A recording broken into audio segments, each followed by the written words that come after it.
I keep hearing that I should set goals for my small business, but how do I figure out what those goals should be?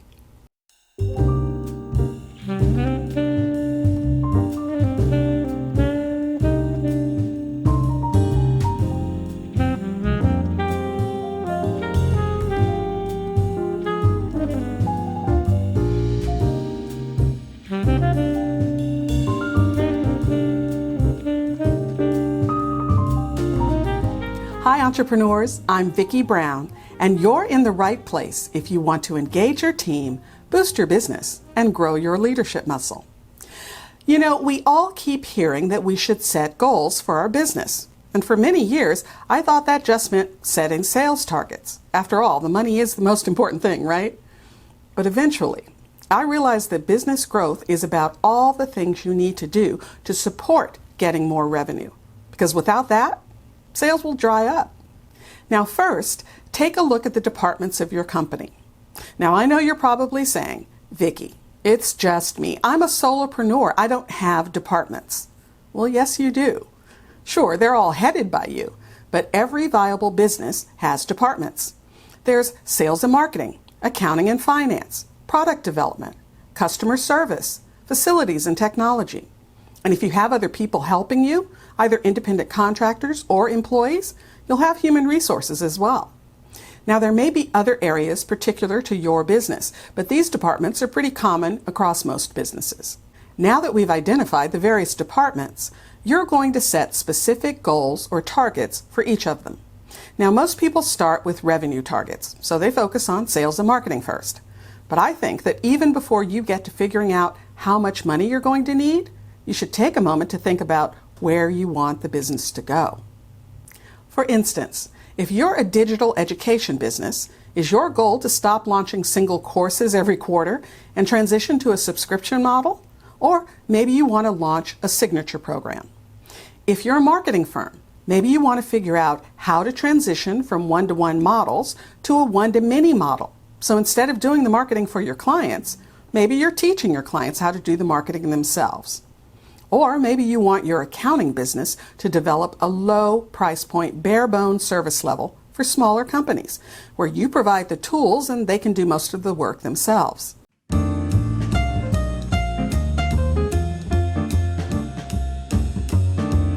It's always best to start out with where you want to go. Then you can start to put the pieces together around how you're going to get there. So let's take the accounting business as an example. If they're going to develop a low price point do-it-yourself service for smaller companies, they're probably going to need to invest in some technology platform or platforms that make it easy for the customer to access the tools they'll need. And they'll need to focus on creating that service. So that naturally leads to some significant goals for both the facilities and tech department as well as the product development department. And of course, they'll need to pay for it. So that will impact the accounting and finance department goals. And another thing to think about, they may not have any idea how much it would cost to, say, get a customer self-service platform up and running. That means they'll have to do a bit of research so they have an idea of what range they're talking about so they can set the target. That just shows that doing goal setting, accurate, meaningful goal setting, can't just happen on a whim. And to do it well, it doesn't happen in one setting. You know, I used to take an afternoon, sit down, dream of what I wanted for the company next year, and dive right into creating goals, targets, and budgets. Well, let me tell you, that's no way to plan, at least not successfully plan.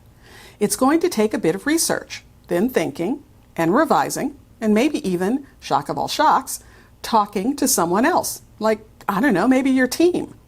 For goals to really be impactful, sure, they need to be SMART goals. Specific, measurable, achievable, realistic, and time-bound. But at the beginning of the process, I think you really need to focus on the realistic part. And don't forget to take a good long look at where you've been and what was the current year like. After all, you should be building on past performance, not reinventing the wheel every year. Oh, and by the way, it's perfectly all right if when you start thinking about where you want the company to go, that you ultimately come up with a roadmap that's multi-year. Maybe it's a 3-year journey. That's completely fine. That simply means you're being honest about what can be accomplished in the coming year. And, by the way, you have a leg up on goal setting for the next year. because the vision arc is already in place. All right, once you have the company vision in place for 2022, now you put the building blocks behind it. And again, don't go right to the money targets. Start with the blocks. What do you need each department to accomplish so that the company makes its overall goal?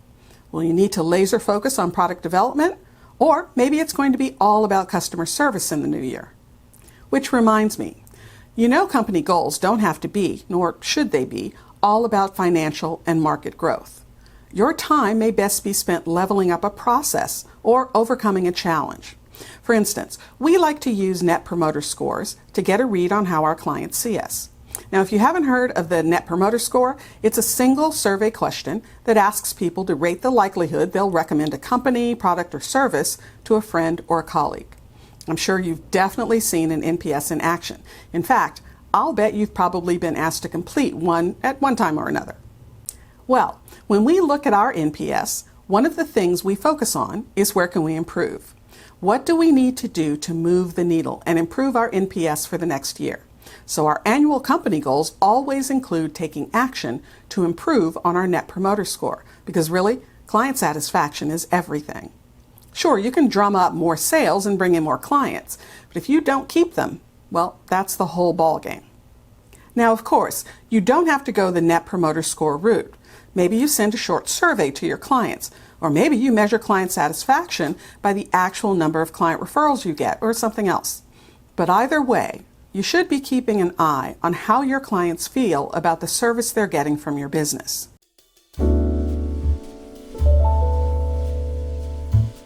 So think about 3 main overall company goals: the company vision for the year, a revenue goal, and a client satisfaction goal. Everything else will spring from this foundation. The company goals will inform goals for each department. For instance, if you're really concerned with your customer satisfaction, or lack thereof, then that will help define your customer service goals. But it doesn't stop there, because why are customers dissatisfied? Is it service or is it cost? Because that may have an impact on the product development department. How do you improve the client experience? The accounting and finance department, what is the cost of improving the client experience? And sales and marketing. You may have to increase the sales targets to bring in more people to support customer service or new technology.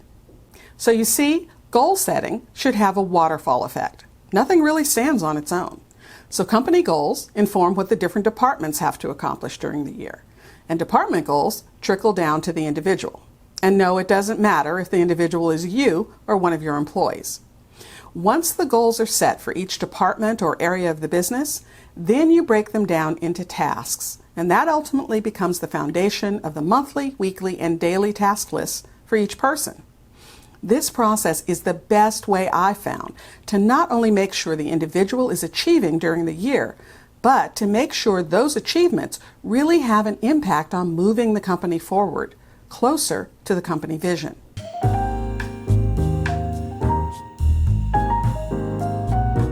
Now, a couple of pro tips. Don't load either the company or the individual down with too many goals.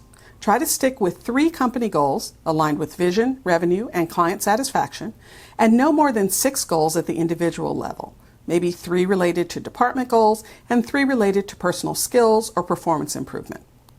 That might look something like this: 3 goals focused on department objectives, and you'll see they also have milestone accomplishments. These just break down the goals into bite-sized items.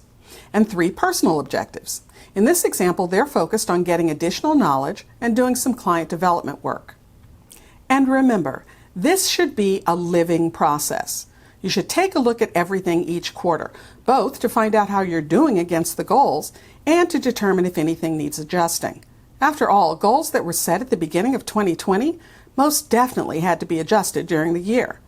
And yes, I do say go fully through the adjustment process, because skipping it and just saying something to yourself like, well, the whole planet has changed, so my goals are just out the window, well, that leaves you open to working hard and not accomplishing much of anything.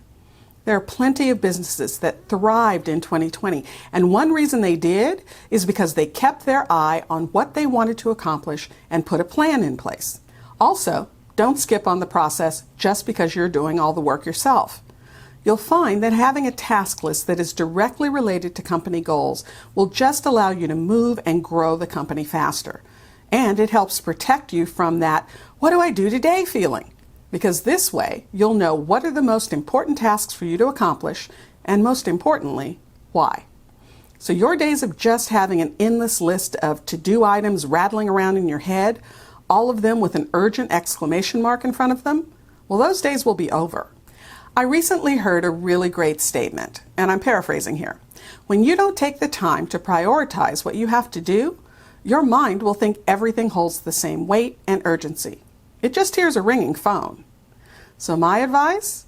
Block out some time, maybe in a few sessions, to really think about, research, and organize your company goals. Then figure out how they'll trickle down ultimately into daily tasks. It will absolutely change the day-to-day experience in the new year. If you find this information helpful, please subscribe and share. And if you're struggling with how to get your business off the ground and what comes next, well, check out the Leader's Journey Business Builder. I designed this completely free video series to help you with figuring out who your customer is and where to find her, how to sell without selling, how to package and deliver your service, and much, much more. Check it out by using the link leadersjourneyexperience.com. And remember, your inspired leadership is the secret sauce to having a high-performance team and a wildly successful business you'll love. I'll see you next time on Leader's Journey.